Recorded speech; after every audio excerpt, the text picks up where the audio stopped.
अस्सलाम वालेकुम जी। आज हम मौजूद हैं दिल्ली स्वीट्स की दीपालपुर ब्रांच में और हमने ऑर्डर किया है जी DFC स्क्वायर पिज़्ज़ा। अभी पिज़्ज़ा आएगा तो उसकी भी आपको शक्ल दिखाते हैं।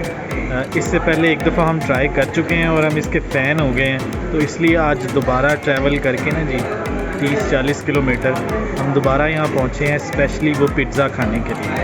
तो अभी वो पिज़्ज़ा आता है तो हम उसको दिखाते हैं कि उसमें क्या स्पेशल चीज़ है। हाँ जी, पिज़्ज़ा हमारा आ चुका है और ऑलमोस्ट हम ख़त्म भी कर चुके हैं।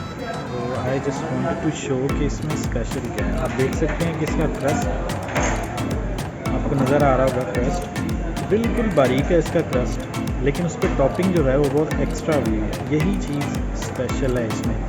और ये बड़ा ज़बरदस्त कॉर्न का टच दिया हुआ ऊपर, और इसकी जो शेप है ना स्क्वायर, उसकी वजह से इसका जो क्वांटिटी है वो बहुत ज़्यादा। 2 लोग हैं और हमने ये मीडियम ऑर्डर किया है और हमसे ये खाया नहीं जा रहा इतना ज़्यादा है। तो ये इसकी स्पेशल चीज़ है। मैं सजेस्ट करूँगा अगर आपका चक्कर लगे दीपालपुर तो इसको ज़रूर ट्राई करें, बिल्कुल मेन रोड के ऊपर।